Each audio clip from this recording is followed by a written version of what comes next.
Hello and welcome to Beardychiel's Knitting Banter, episode 19. I think it's 19, I'll check when I'm editing, and if I'm wrong I'll stick something along the bottom saying I'm a silly old man.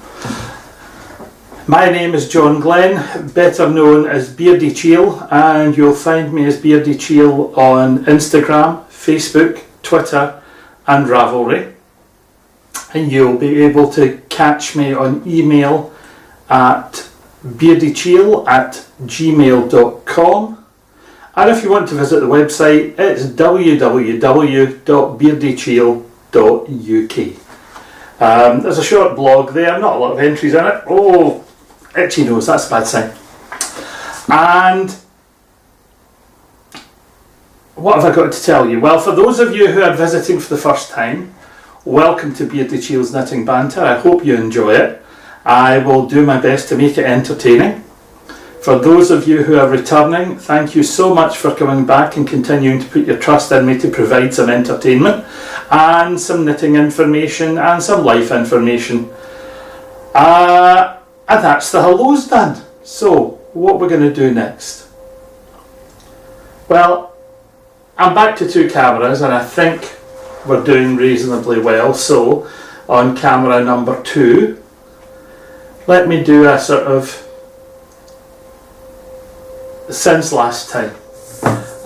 Since the last time we were together, life has been up and down. I'm about a week behind where I should be podcasting, and I apologise for that. Things over the last 2 or 3 weeks have, as many of you know who have seen and spoken to me online, been a bit unusual. 2 weekends ago I had a phone call asking me to go south to Glasgow to visit my brother who was in hospital. His condition had taken a turn for the worst and they thought it best that the family pop in and try to get time to visit him. I did the journey, and funnily enough I recorded the first part of this podcast on my way south on the 280 odd mile drive that day. I haven't used the video, I binned it again because I was just waffling and filling in time.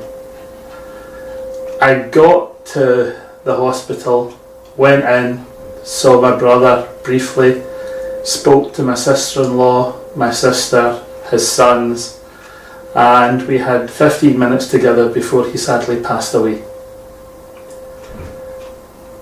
It came as a bit of a shock.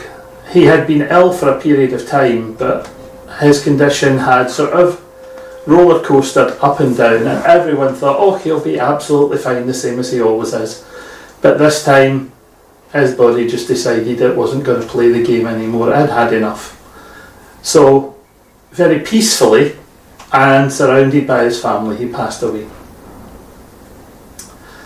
I spent a couple of days in Glasgow and then came home to arrange things at this end for Janet, Alistair, Sarah to arrange time off work for us to make the journey south again for the funeral. So I was home for 5 days and then we set off again for another 3-day sojourn back to Glasgow, where his funeral took place, where I delivered a short eulogy, and I thoroughly enjoyed being able to tell some stories of his life as a child, and his sense of humour, which was absolutely wonderful. His wife and his family knew his sense of humour so well, as did his former work colleagues. He was a retired police officer. My brother was younger than me by 2 years, so I did complain to him just after he had passed away that it was typical of him having to do everything first. There was always a sort of competitive edge in the family, but I think that was taking it just a step too far. The funeral finished in raucous laughter and cheering because his wife and sons chose to play one of his favourite pieces of music at the end of the funeral as we were all getting up to leave the crematorium in Glasgow. My brother, for his entire life from being a teenager, was a Queen fanatic. And we walked out of that crematorium laughing and smiling to the strains of Another One Bites the Dust. And for anyone who's watching this who knew my brother, they would know that he would have been laughing his head off at that himself. So that left things a bit, not strained, but a bit difficult for a couple of days. When we got home again, 2 300-mile trips, 600-mile round trips to Glasgow in 7 days left me completely and utterly exhausted.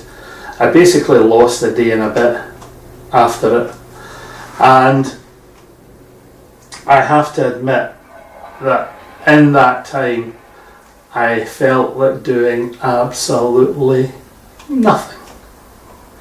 I didn't want to focus on anything. I didn't want to do anything that took a great deal of concentration. But I did knit. I found the knitting to be quite cathartic.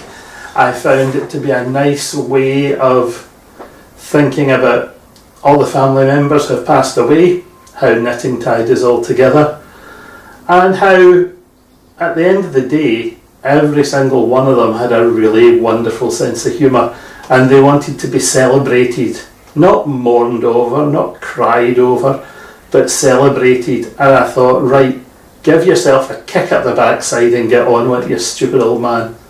And that's exactly what I did. I threw myself head over heels into getting a couple of bits of organisation done for the Rhodes knitting retreat, which we'll talk about later. I had, oh, look at this spare circular needle round my neck, what am I like? I had a couple of chats with my friend Eva Christie, who's the director of Perth Festival of Yarn, not necessarily about the festival, just about life in general, and a little bit about the festival, which is really exciting, and that'll come up later on in the podcast as well. And that was it. So other than that, I've done some cooking, I've done some knitting. I did buy, because they were on special offer, some new blocking mats. I've always used the side of my shed, as most of you know, and when the weather is good in the summer in Caithness, I will continue to use my shed. In the middle of winter, when there's a howling gale and lashing wind, I don't think that's going to be viable for some projects. So when I was coming out of home base and saw large lock together 2 foot square gymnasium mats, set 4 for a £5, I thought, right, I'll have 2 batches of those. That'll give me something which is 8 foot by 4 foot. That should fit just about everything that I want to block for the time being. So I brought those home. So I gave them a test. Unfortunately, in the middle of the test, grandson Ian decided he would come and help me, and he went off with some to try and turn them into a little box to build a little house for himself to hide in. He's 7, he has a wild imagination. I'm not going to stifle his creativity. Go for it, boy. So that was good fun. And other than that, there's not been much else.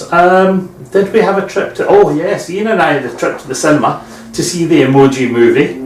There are lots of things which critics have said about the Emoji Movie, and there's been wonderful critical analysis of the movie, its themes, its sub-themes, its plotline. Ignore every single bit of it. If you want a piece of escapist light humour based around modern technology, the kids in that audience absolutely adored it. They thought it was wonderful. Some of the jokes were cheesy, some of it was contrived, but what do you expect in a cartoon? You know, it's there not to keep adults wildly amused, but to appeal to a younger age group. And I have to say that the youngsters in the audience the day we were there, and they ranged from about 6, I would say, to 15, 16, all thoroughly enjoyed themselves. So that was the Emoji Movie. If I was giving it a mark out of 10, as a piece of kids' entertainment, 7 out of 10. As something for critics to analyse, it's probably 10 out of 10 because it would give them something to moan about. And that's that bit. So I'm going to hand you over to myself in the comfy armchair to have a look at a couple of works in progress. Hello everyone, and welcome to Works in Progress from my comfy chair. Pardon me, I've just eaten some soup for lunch and it's repeating on me. So what do I have for you today? Well, I am sitting here and I am working on a scrap project. So let's introduce you to my scrappy project.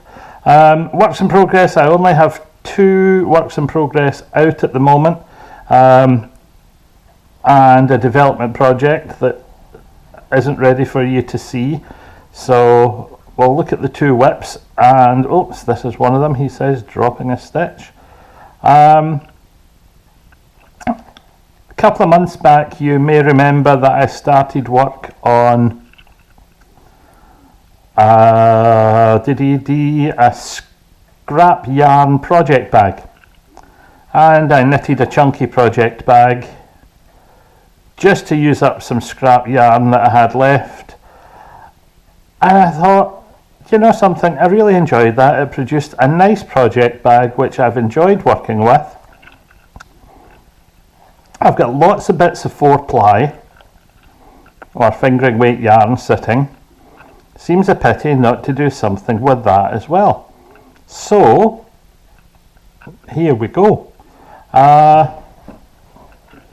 I decided on a sort of basically a triangular shaped base, and as I work out on this triangular shaped base, eventually I'm going to stop increasing and just work up the sides and have a pouch, a cylindrical pouch, which is going to have a pile of space, a nice simple ribbed pattern on the outside, and every now and again a transition between yarns. And at first I just changed from one to the next. Had some sock yarn left, and I thought, you know something, that's absolutely fine. This is a little bit of some grey that I had sitting, and I've got another bit of grey from Penny Lewis, who sent me a partial ball to build into some kind of project. So I might get that out as well. And I thought, well, scrappy blankets are not really my thing. I don't have the patience for them. These are shorter than scrappy blankets. At the end of the day, they have a positive knitting use, and the yarn stays in use along with other bits of yarn, other projects that I'm working on, and I quite like that idea. The fact that as things are being recycled, they're being kept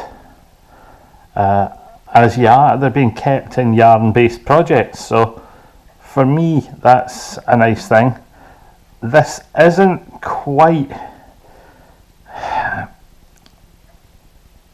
the best project or the best set of pins to do it on. It's a scrappy project on scrappy pins. I think is the best way to describe it.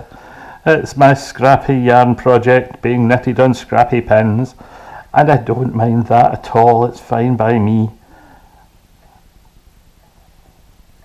And I have to say, I feel as if this is going to be a much more useful way of having the yarn used up for me. So I'm quite happy with this. I will finish this one. I'm using it as light relief from other projects, because there's very little thought has to go into this one. So I am happy to say that it is going to be great fun. I don't know how big this is going to end up or what it's going to eventually contain.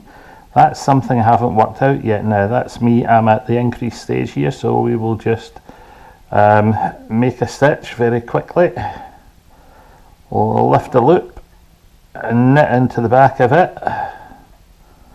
Create a little twist to close the hole. Oh, be careful, John, you're splitting that yarn. So there we go. Make a twist to close it. Knit 2. He says, dropping part of the yarn off the... Do you know something? I think this is the yarn that Penny sent me instead of the one that I meant to pick up. Just when it's splitting so easily, that was something Penny had mentioned. Well, it's knitting up all right. I mean, it's nice to work with. Anyway, so that's that. So at the moment I'm recycling bits of sock yarn. What else can I say about it? I want the base to end up about 10 inches across, 12 inches across, and then I'll knit up the sides, and I'll probably knit up 10 or 12 inches as well. With this one, I'm thinking that I might like to create a series of holes, just an eyelet row before I get to the top. In fact, there'll be 2 eyelet holes, I've decided. One which will eventually hold a drawstring or pair of drawstrings to close the bag up, and another one right at the top just to create a faux picot edge. I'll knit that, knit past it a little bit, fold it back, and then I'm just going to stitch it in place to create a faux picot edge at the top. The pattern: a knit row, a rib row, a knit row, a rib row. Why have I got a little stitch marker on here? Because I want to know where the halfway point is, in case I decide to suddenly split it and go back to trying to magic loop it. But as you can see, we're almost at the stage where that's not quite necessary.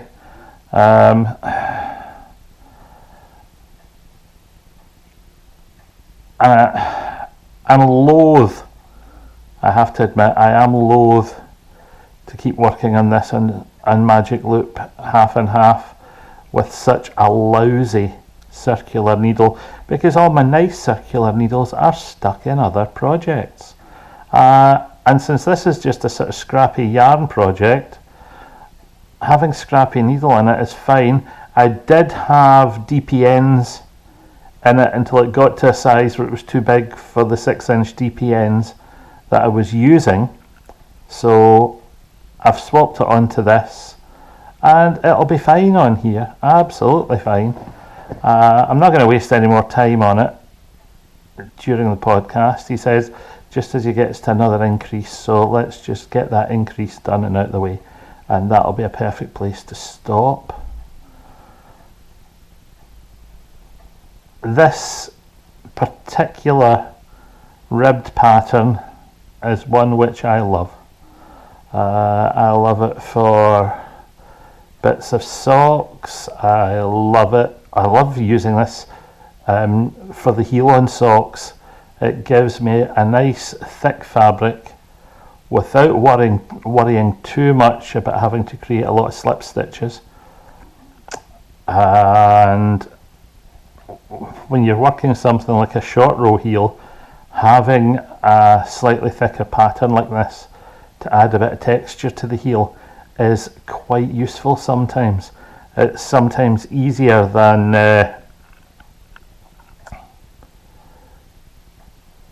anything else, I have to admit. Can be easier than anything else. Right, so that's that other increase done. So we'll just nip along there a little to consolidate that. And I'm going to say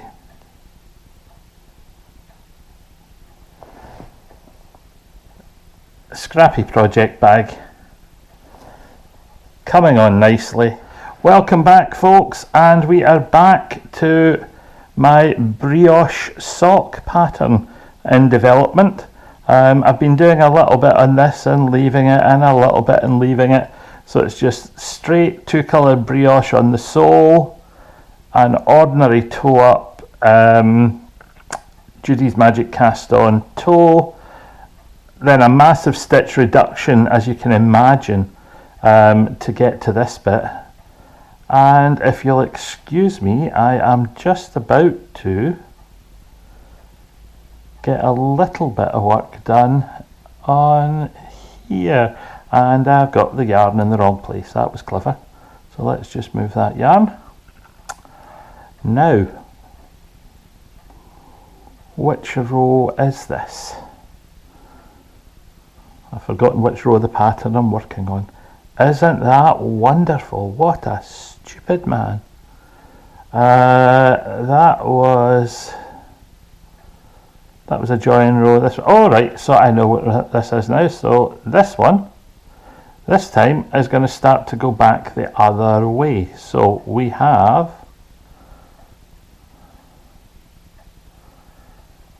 let's double check where we finished. We finished with a single stitch there, which of course,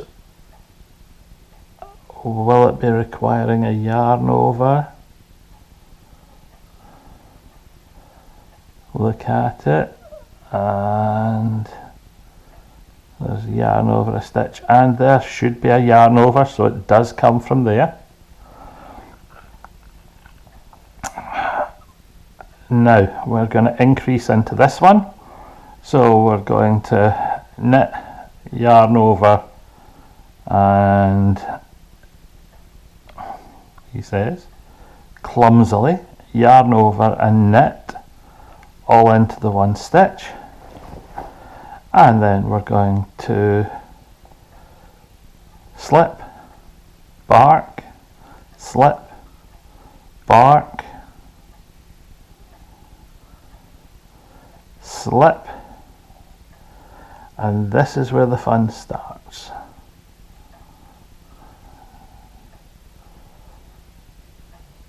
Because I think this is where we're going to knit 2 together. Aha! So we're going to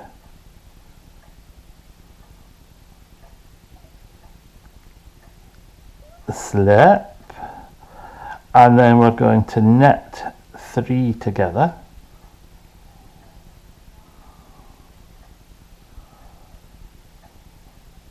That's a, if you think about it, there's the stitch that would be slipped next. So we're gonna swap that. We're gonna swap that, and we're gonna treat them like an SSK. So we've slipped them both. And I'm not getting into this one at all today. Come on, John.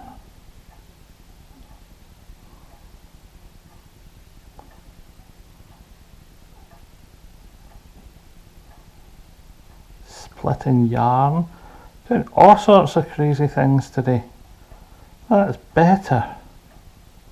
No, that's worse. Heavens to Betsy Ross. I don't know what I'm doing today. Let's slip that back again. Slip that back. Slip that back. Ah. Right, let's just take all 3. And we're going to knit them. And once we've knitted them, we are going to take that first pair that we slipped, and we are going to drop that over. And then we're going to continue to work our way around the top. Slip one, bark, slip one, bark, slip one, bark, slip one, bark, and of course as we come around to the other side, let's haul this in. It stays a nice simple progression around to this side, because of course we have a slip on, and there's the yarn over that will go with that slip one, and it takes us straight into bark, yarn forward, slip one, bark,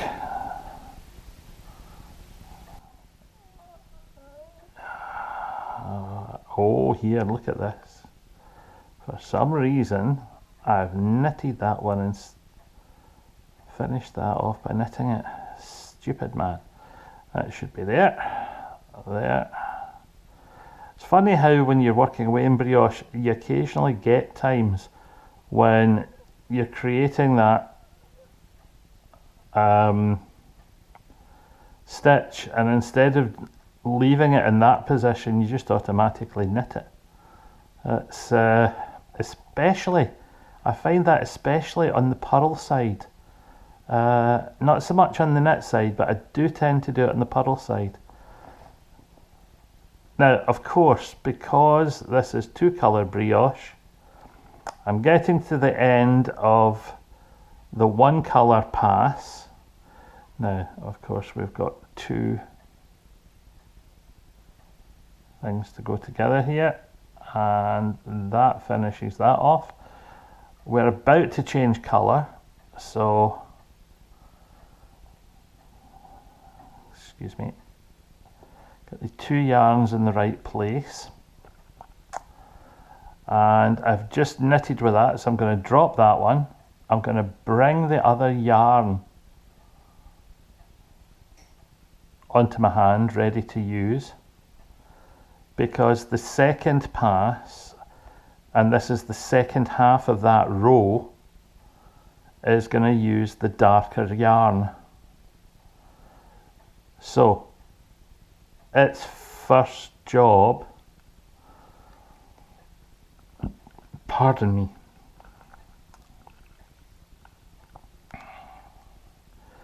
is going to be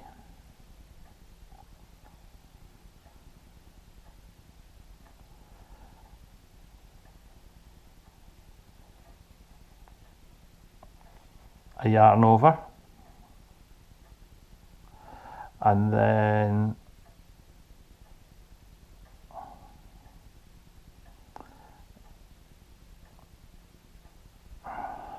yarn over, and of course it's a purl, so it's going to be purl that one, yarn over, purl that one,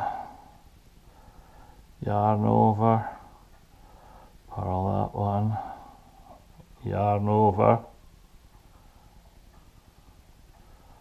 purl that one.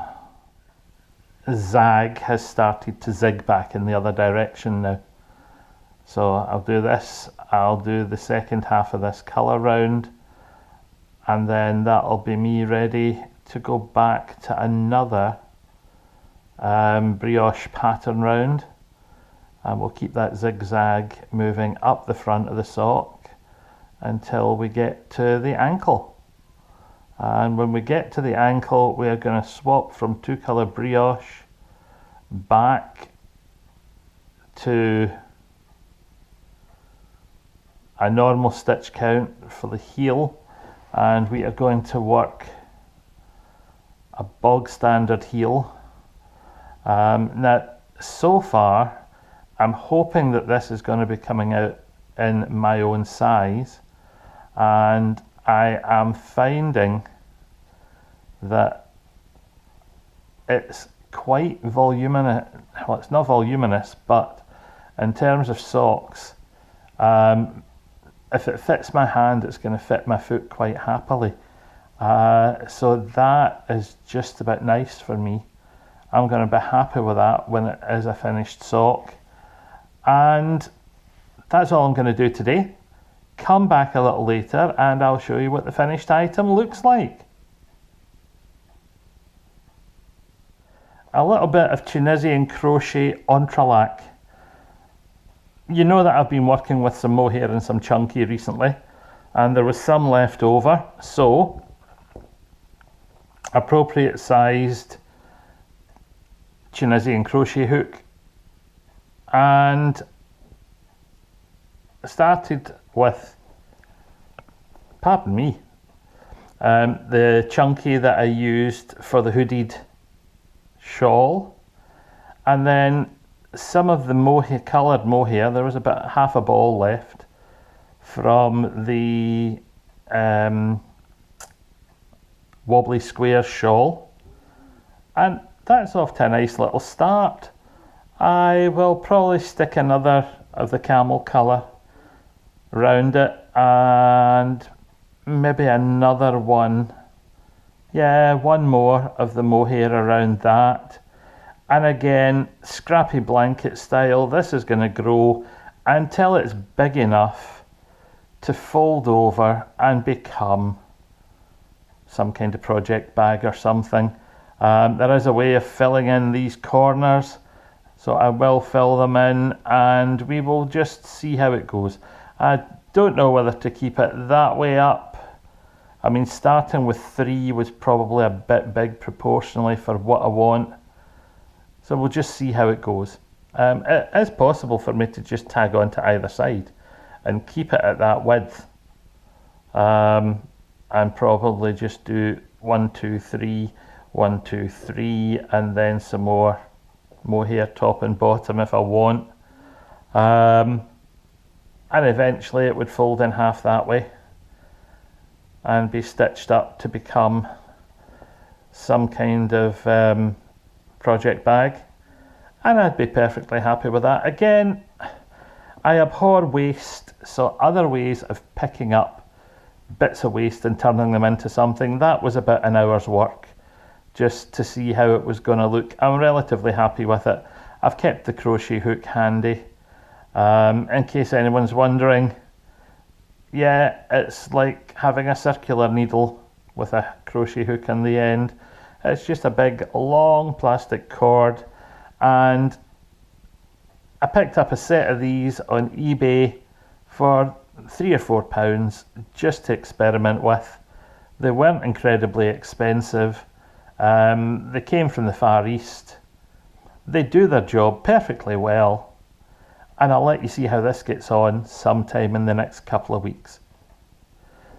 So from Works in Progress in the comfy armchair, this is Beardychiel saying, back to me. Welcome back from Works in Progress. There wasn't an awful lot this time, and I deliberately chose to have it that way, simply because I have a lot of whips on the go, and if I put too much in, it wastes time. I have no need to be sitting waffling on for 40 or 50 minutes about what I'm knitting. 10, 20 minutes, plenty of time, fit in some other things, try and make this hour and a bit more useful. I will see how it goes. If there's anything you particularly want to see in the podcast, feel free to drop me a message, either in comment on YouTube or in Ravelry at the Ravelry group. I'm delighted to hear from you, even on Instagram or on Facebook. I don't mind any media at all.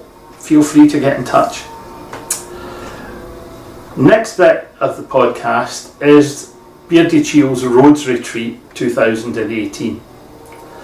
I launched sales for Beardychiel's Rhodes Retreat 2018, as you know, about 10-14 days ago. And I am delighted to report that at the end of 14 days, I have, I think, there was an email popped in last night saying that there's been another sale, and we now have 25 people attending the retreat. I had originally set myself a target for the first year retreat of about 30, If we can cross that 30 boundary, I'll be absolutely delighted. 25 is fine, we can work with that. It's a mixture of knitters, partners, husbands, wives, whatever you want to call them. And I even have one person who is a non-knitter. In fact, I have 3 non-knitters who have asked to come on the retreat.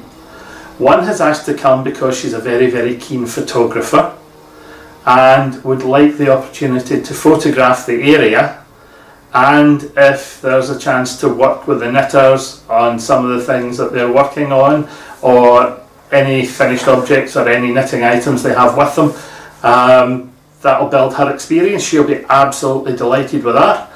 Her husband said if she's going, he's going, and he's going to be perfectly happy to come and do the excursions with us. He thinks they'll be quite fascinating, and he also quite fancies the idea of spending the other 3 or 4 days sitting by a pool while his wife's running around with a camera, reading books and sipping on a long cold drink. So I can't blame him for that. My wife Janet, as you know, will be travelling with me, and she said if you're spending all your time with these knitters,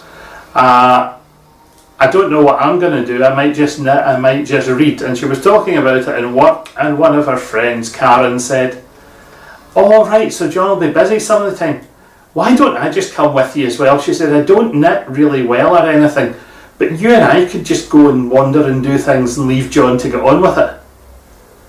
So that was another place sold to a non-knitter, but I don't care. If it keeps Janet occupied, gives her a way of passing the time, that's absolutely fine. It does mean that we will simply arrange that from Caithness there are 3 of us travelling rather than 2, and we will book our flights and everything together just to make life a little bit easier, but that's fine. So that's that. Are there places available? Well, yes, I would say there are still places available, so if anybody wants to consider it, that's from the 26th of May to the 2nd of June 2018 in the Rhodes Sun Hotel in Beardychiel in Rhodes. Prices are on the Beardychiel website under Rhodes Retreat. Go there, you'll get all the information about the retreat. You'll find a shortcut to the promotional video talking about the hotel, which we filmed with some of its residents. And you will find myself, Nathan Taylor, the sockmatician, and Ellie, better known as the podcaster Skandia, there ready to teach. And Nathan will be working on double knitting technique. Ellie is going to be working on Norwegian stranded colour work. And I will be offering a choice to the people who come to me, and we will be looking at shawl design technique for part of the time, but I'm also willing to offer a Tunisian crochet workshop for anyone who's interested who's coming on that particular retreat. So there'll be 2 classes available from me, and people can choose which one they would rather attend, or they might fancy both. I don't mind. I'll be quite happy. By the looks of it, class numbers are going to be quite small. You're going to get a lot of teaching time, or a lot of one-to-one time with the tutors. I've set the classes at 3 hours, and based on the numbers we have at the moment, that means that class numbers are going to be about 6 people per class. So a 1-to-6 ratio for 3 hours worth of teaching is not bad at all.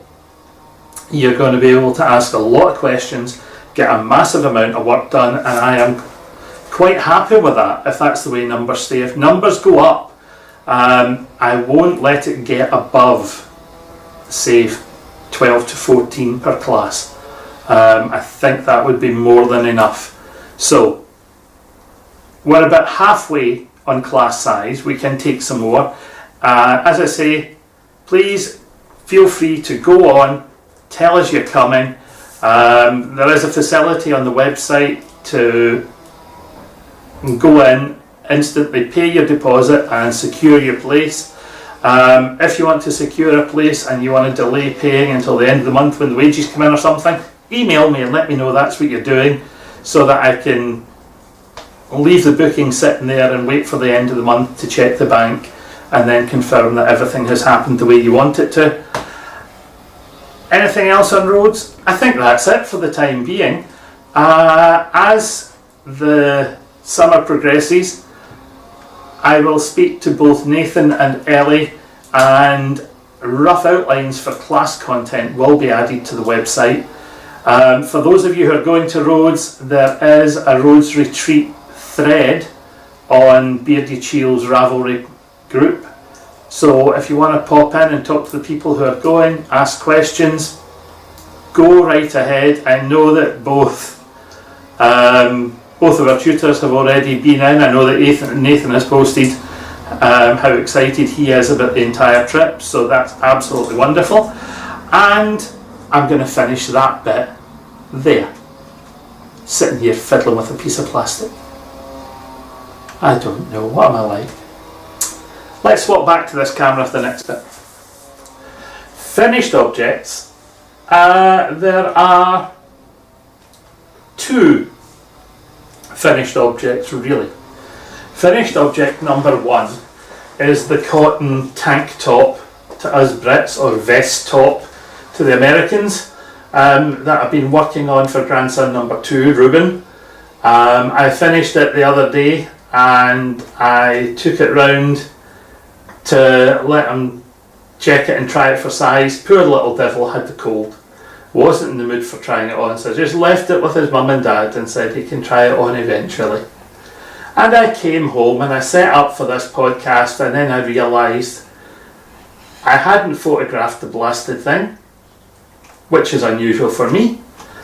I hadn't kept it to talk about in this particular podcast. So I messaged Louise and Alistair earlier this morning and said, "Oh no, I forgot to take photographs of the jumper. Please, please, please take some and send them to me." So hopefully they'll come in quite soon and I will edit them in round about the screen somewhere. They may have appeared before now. It came out absolutely beautifully. I'm delighted with the finish. I ripped out the original design, wasn't happy with it, re-knitted it as a sort of expanded moss stitch type pattern. Look at a double moss stitch separated by a stitch.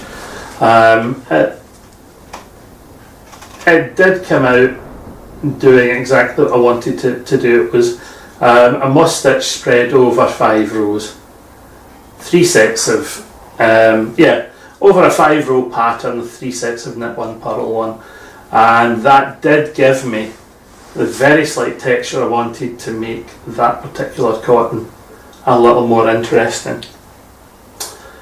Picking up for the armholes and for the V-neck neckline, I went back to the idea that Nathan Taylor had used when he was working on his hexa hat. Rather than actually knitting through the fabric, I sewed the cable of my circular through where I wanted to pick up the stitches so that I could space very, very evenly where I wanted them, and that gave me a lovely set of stitches which I knitted into. It picked up very, very evenly then, and it's given a very, very neat finish. I'm happy with that. On the collar section, I chose a very, very flexible bind off. It's sitting slightly more proud than I would have liked it to, but with a 2-year-old, you know that their heads can look disproportionately large compared to the rest of their body. So I'm always conscious that you don't want necklines too tight for squeezing over little faces. So that's okay, we'll live with that. So that's delivered and I'm happy with that. The next finish object is actually one which you have seen before, but which has reached a very important part of its development. I'll be back in 2 seconds. I'm just away to pick it up. I've left it in the oven.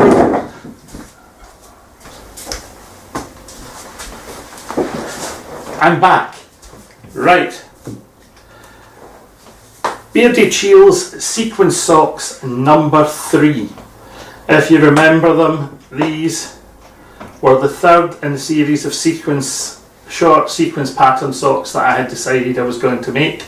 This one is knitted as a gents size 10 to suit my own dirty big muckle plates of meat. And I have to say, I am quite happy with the way they've come out. The pattern is pleasing enough to me. And the reason you're seeing them again today is because all of the kerfuffle and other odds and ends between launching the Rhodes retreat and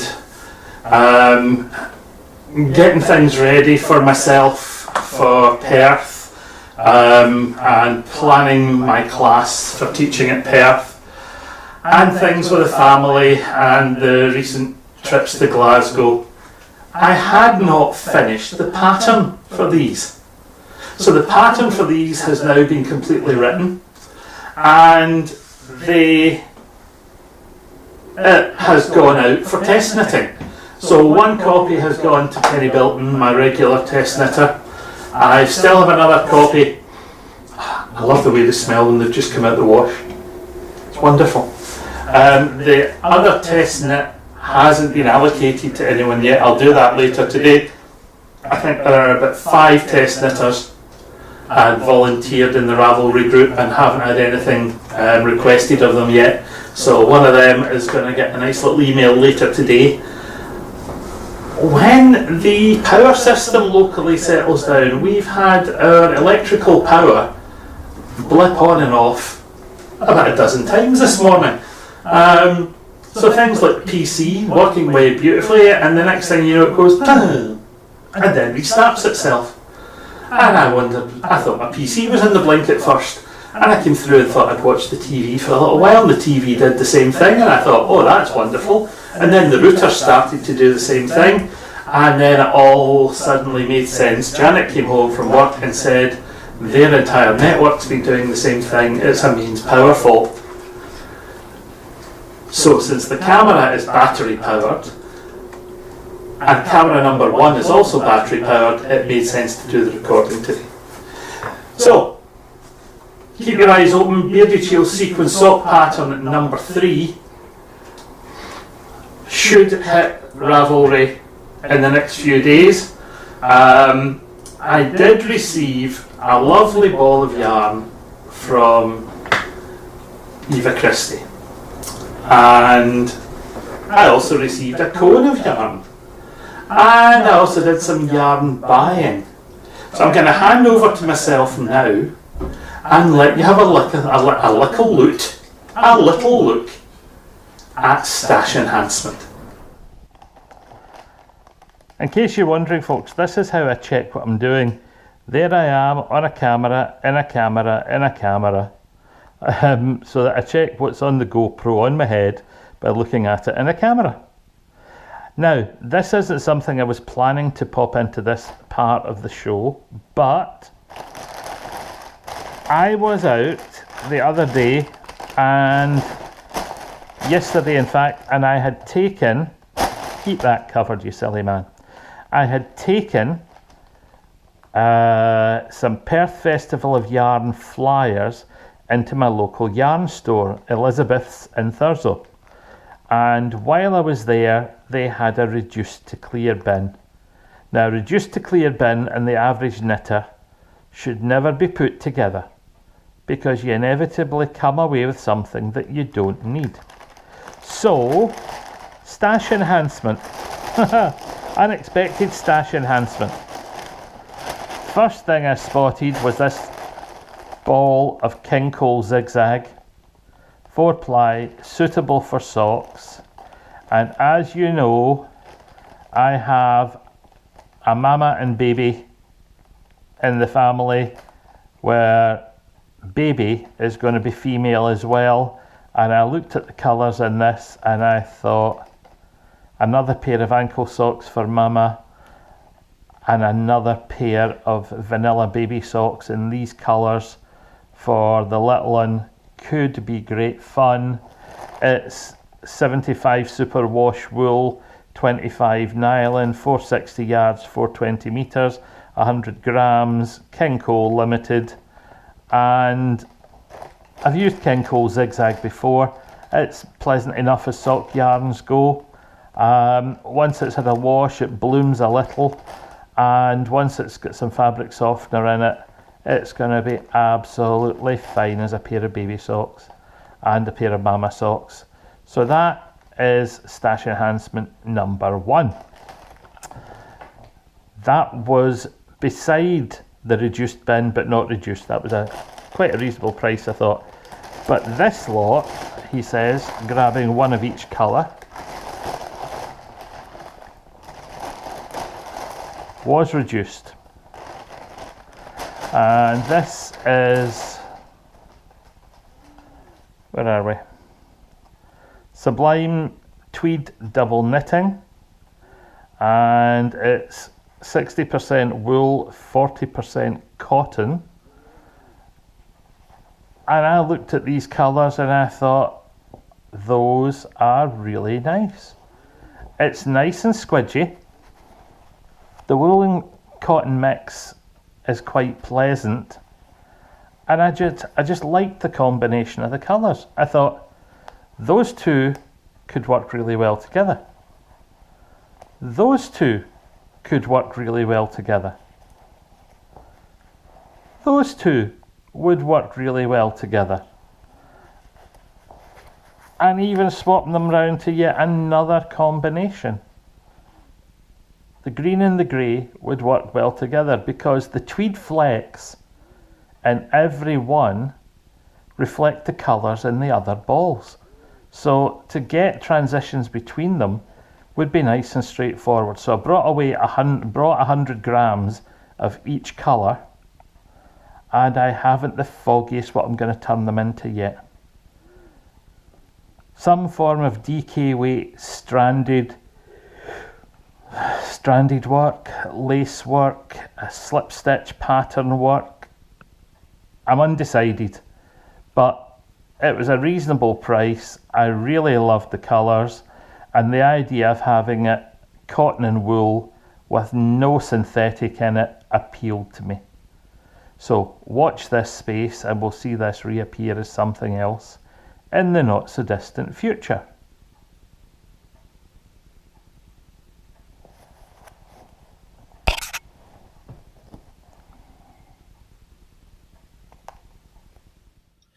Hi folks, as you may have noticed in this particular episode, I am darting about from place to place and from shirt to shirt because it's been recorded over 3 or 4 days at different times.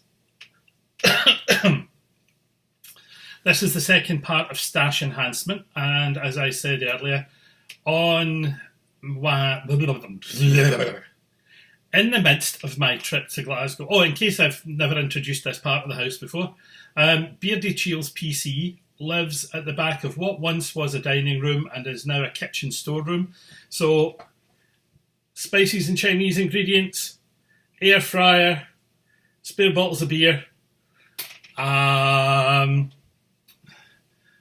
noodles, ginger, galangal, fresh turmeric, bulk buy lentils, and storage. And no, I haven't tidied it up specifically for you guys coming and seeing. And cookery books. Lots and lots and lots of cookery books, because as you know, Beardychiel cooks. Anyway. And my comfy office chair is here as well. Look, I suppose I could record the whole thing here at some point in time, but we'll see how it goes.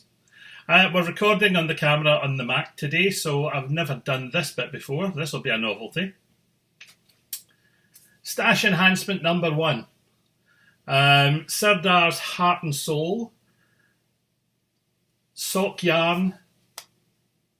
Wool rich 4-ply, and it says 75 wool, 25 nylon, And this was a prezi from Eva Christie.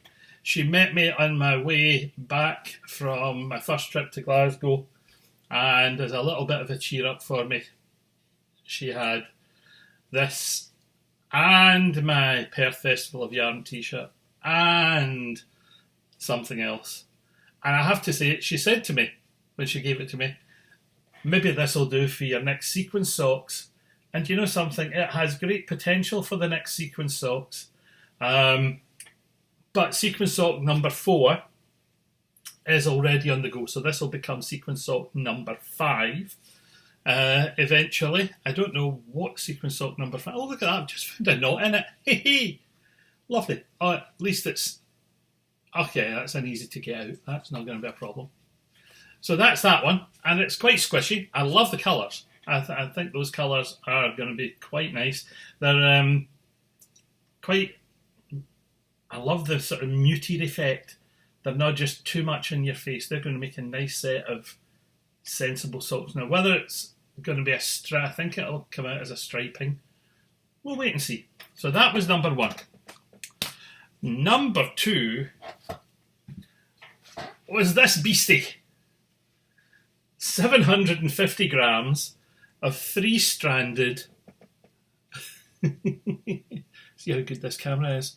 Of 3-stranded acrylic, which she spotted in a charity shop, and she thought, I know who would use that. What is it about knitters? The minute they see wool anywhere, yarn store, charity shop, I have to say, for me, even the original pound stretchers, the local pound shop, if they have anything, I automatically have to go and look. I don't always buy, but I always have a right good look. Now this, she thought would be nice for prototyping, or she knows there's lots of little ones in the family who I use acrylic for, and she thought that that might be nice for some of them. And I thought, what am I going to do with it? I decided on prototyping, so just so that Eva knows it hasn't gone to waste. Here you go. It's actually gone into the first part of some prototyping for a new lace shawl pattern. And you know that it's at prototyping stage when you see a lace chart thrown together in graph paper. That's the first 80 rows worth. And I'm hoping it's going to work out well. It's based around leaves and Art Nouveau Macintosh-esque roses. So Charles Rennie Mackintosh, Scott's architect, artist and designer, is someone whose work I have always quite enjoyed. And one of the things that's synonymous with him and some of his stained glass work are Macintosh-esque roses. So it's something I've always enjoyed looking at, and I thought, I've never seen it knitted. Let's give it a bash. Let's turn it into a lace pattern. I know that means that there's not going to be multiple colours in it. And I haven't designed it to have multiple colours in it. Doesn't mean it doesn't. It may not have. But because I've put some lace work in to create some air and lightness about it, that might... Yeah, that would preclude any stranded work behind the lace. I wouldn't want that to happen. So, there we go. Eva, your lovely gift has become part of a work in progress, and I don't know if I'll get this finished before Perth Festival of Yarn. What have we got? About 3 weeks to go. You never know. I might just have an additional prototype straight off the needles to show the folk at my top-down shawl design class. Oh, well, another reason for doing this is, of course, so it's another example to add into my own portfolio of design work in progress for the people who are at the class, so that they can see how I choose to do my design work and how I plan what's going to be happening. So that's it for this bit of stash enhancement. Sorry it's in 2 different shirts. I hope it doesn't faze you too much. And I'll pass you back to me in the orange checky shirt for the next bit. Right, you've had a little look at stash enhancement, folks. I'm still sitting here fiddling with a knitting needle and a pair of socks. What else have I been up to? Well, you know me, I'm a nightmare for having multiple projects on the go. I still have 2 brioche projects on the go at the moment, and another one planned and in my head which I haven't started yet.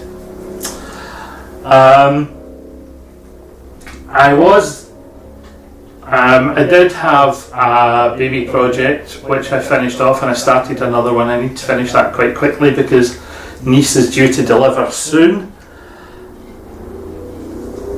But I always have ideas popping into my head, and I have new projects to go along with them popping into my head, and I thought, right, what am I doing next?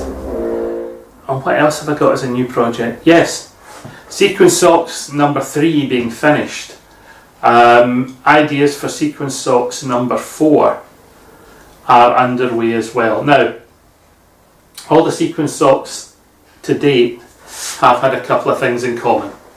Sequin Socks 1 and 2 are toe ups, 3 is a cuff down. They all have German short row heels. This one has a Kitchener bind off, a no ears Kitchener bind off at the toes. Sequin sock number 4 is going to be a toe up, but it's also going to be, I think, a heel flap and gusset sock, just for a change in sock pattern production. Oh, you'd think I wasn't sleeping well. Heavens, I think it's just the heat in this conservatory. The sun is really bright today. Anyway, so Sequin Socks number 4. I've started jotting little notes on paper, thinking just what are they going to be. And I did think, will the sequences all be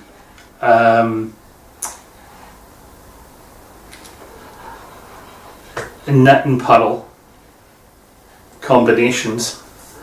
And I've decided that the Sequin Sock number 4 is going to be a slip stitch sock.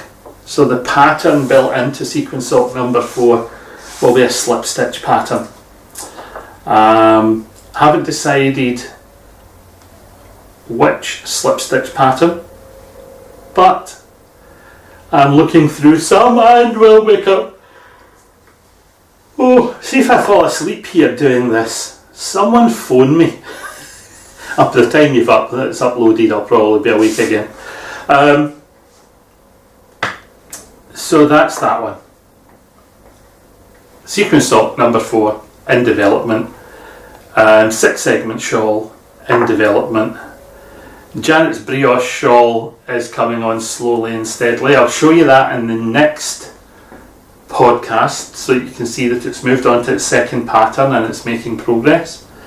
The lace cowl, which has the burgundy and white 2-colour brioche inner lining. I'm still working on the inner lining. That fine lace weight stuff is doing my eyes no power of good. Still spinning a little from time to time. I haven't done any for the last 2 or 3 weeks. So the spinning wheel is sitting here beside me, as you can see, and it has some of Beardychiel's Rylands and Swarbles blend on it at the moment. So that's fine. I need to finish off the last of the Rolex that I'd prepped for that, and I think there's maybe 300 grams or so of that sitting, so I'll maybe arrange to do something with that. And now for some excitement. I am about to run another giveaway. This time I have been gifted a prize to use in my giveaway, and I am absolutely delighted to have this gift. It has come from my fellow podcaster, Skandia, Ellie.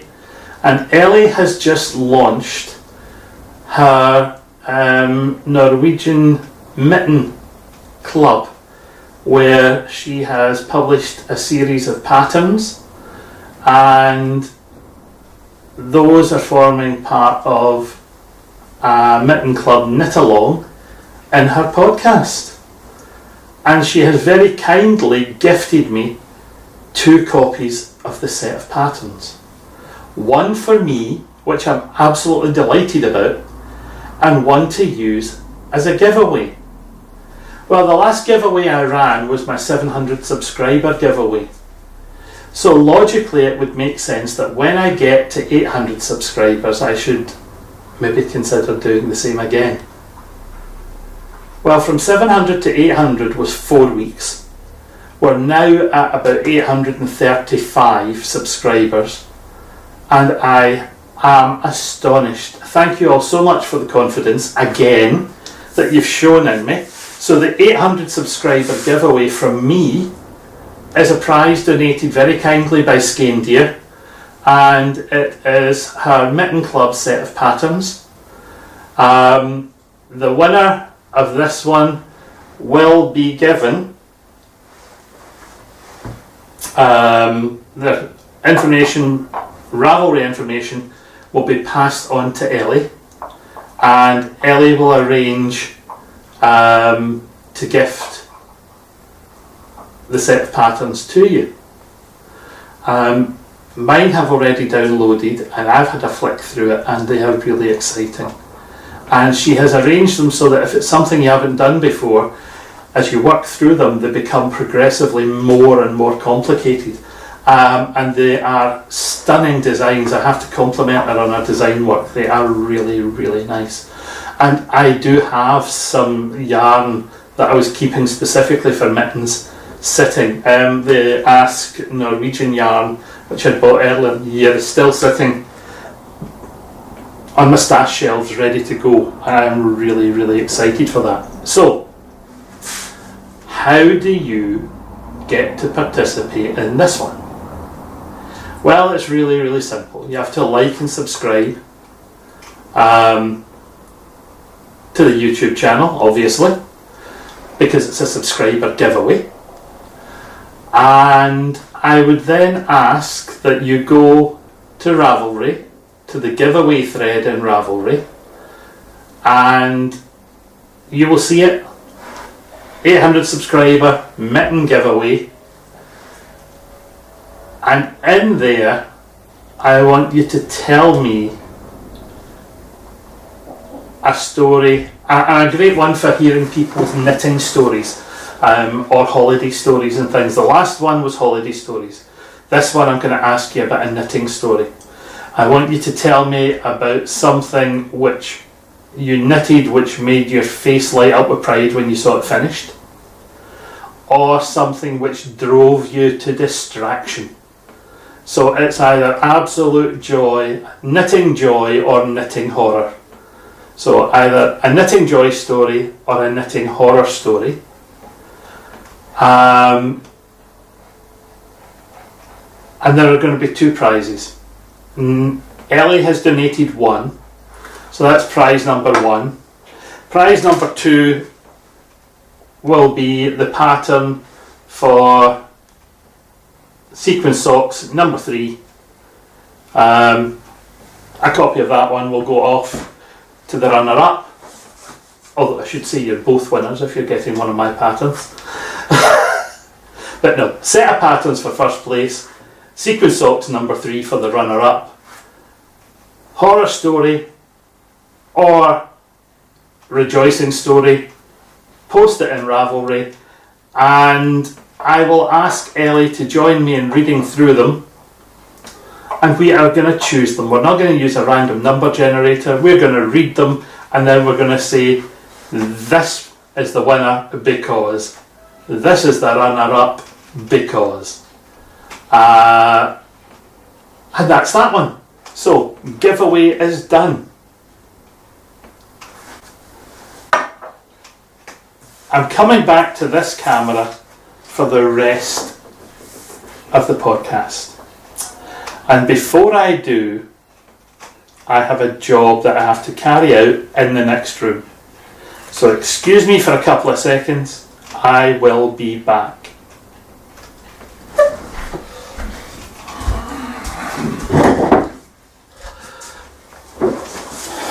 Right, Beardychiel is back, and Beardychiel has changed. You might get a better view from this side.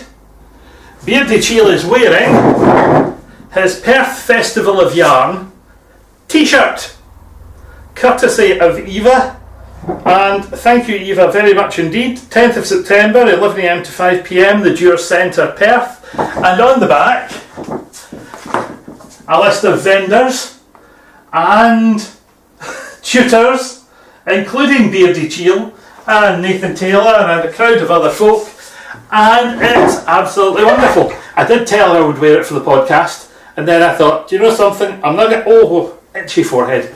I'm not going to pop it on right at the beginning. I'm going to save it and wear it for the last 5-10 minutes when I do the Perth Festival of Yarn section of the podcast.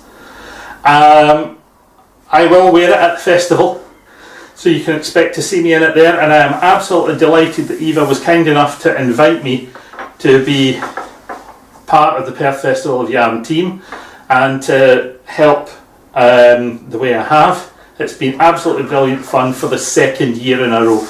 I did last year and it was fun. This year has been even more fun. I have made some stunning friends because of it, and I am extremely happy about that. So, what can I tell you? We're about 28 days, 27 days from Perth Festival of Yarn. I didn't tell you today's date, did I? That was remiss of me. Right, so, oh, where are we? Clever. Where are we indeed? Come on. Right, Thursday the 17th of August, and it's about 3:15 in the afternoon.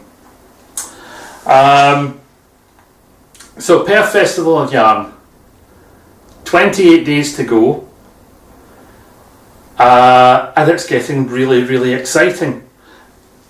I was chatting to Eva. She very kindly met me in Perth on my way back from Glasgow, or on my way to Glasgow. No, on my way back from Glasgow.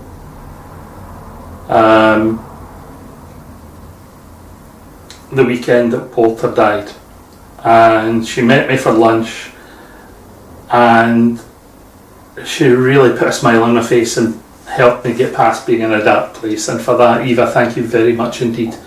You are a very, very good friend to have.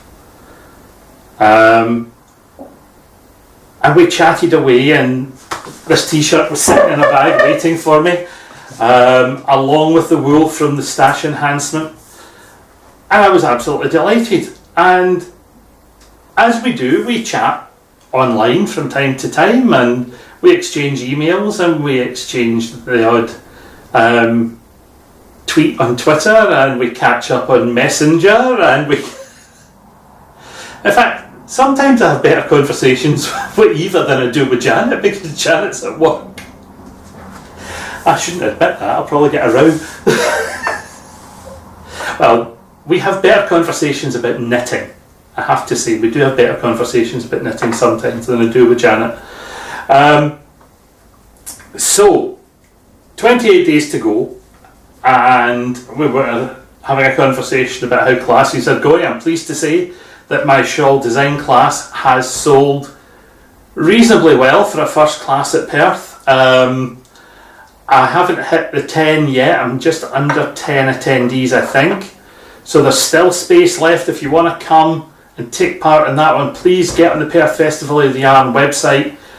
Beardychiel's top-down shawl design class. Sign up for it, come and join us. We're going to have a wonderful time. I've been working away, as I said earlier, on the materials for it, and I'm looking forward to that. There are still a couple of spaces left, I think, in Nathan Taylor's double knitting, demystifying double knitting classes.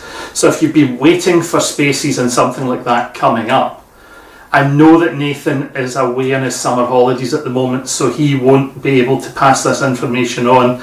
And Eva only spoke to me yesterday and said there are still a couple of spaces left. If you're podcasting, mention that there's a couple of spaces left for Nathan if people get in fast. So if you're considering going to one of Nathan's classes at Perth and you haven't done so, I would get in quickly. There are 1 or 2 left.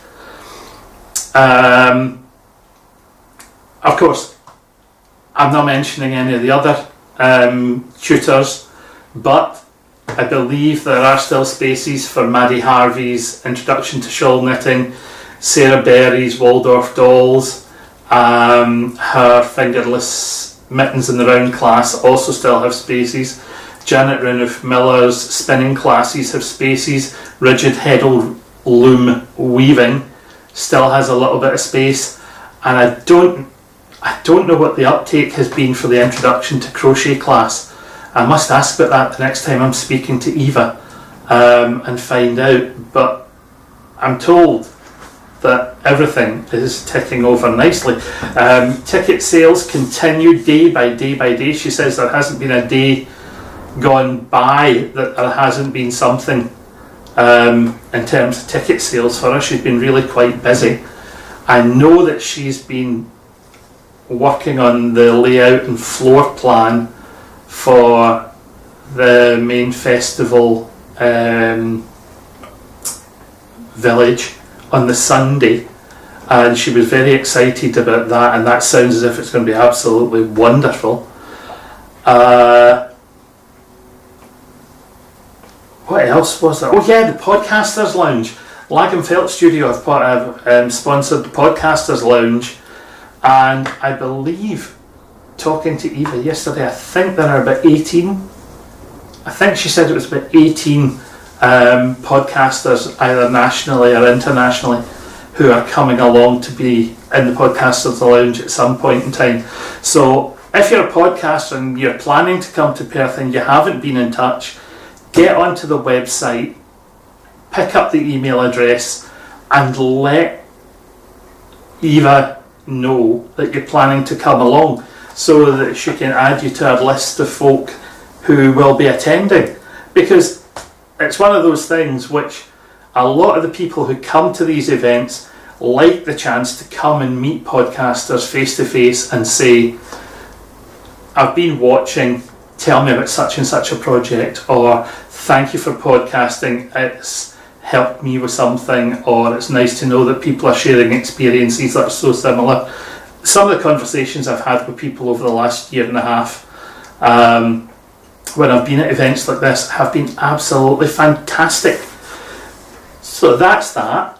On the Saturday night, the 9th of September, there is the social event for the festival being held in the Lovett Hotel. Janet and I are planning to be there. I know that Eva is going to be there with, I think her partner Josh is going to be there as well. I know that Nathan Taylor is planning to be there. I know that several of the vendors have already said they're definitely going to be there. I'm not sure about the rest of the tutors. Some of them might be travelling on the Sunday morning early, because they live quite locally. They're not as far away as myself. But I'll find out. I must ask the next time I speak to Eva and find out if there are many of the podcasters have said that they're going to be there on the Saturday night as well. We're having dinner served as an Indian buffet that night. There's a vegan option, a vegetarian option, a meat eaters option, all provided by Parveen Kumar, owner of Tabla, Indian restaurant in Perth, and he's also a celebrity chef who appears on Scottish television. He also runs a cookery school in Perth, and having spoken to him, he's a really knowledgeable man. Having eaten in his restaurant, I would go back and eat food prepared by him and his cohort of chefs any day of the week. The food was absolutely stunning. So we have a buffet provided by them at night. People are encouraged to bring along their knitting, their crochet, or even their spinning if they've got a portable wheel, and come along and sit and have a conversation, have a natter, have something to eat, possibly even have a glass of fruit juice, fermented or otherwise, with your friends, and get to know everyone a little bit better before Sunday. Price is quite reasonable for what's on offer. I think it's £25. As I say, tickets are available via the Perth Festival of Yarn website. So if you're in Perth and you're staying overnight, don't go out looking for a restaurant necessarily. Consider coming and joining the rest of us at the Perth Festival of Yarn social event in the Love It Hotel, and we are going to have an absolute scream of a night. I'm really looking forward to it. I'm sure it's going to be great fun. I don't know what I'm going to take to knit that weekend. I haven't decided. If I'm teaching a shawl class, maybe I should take a shawl.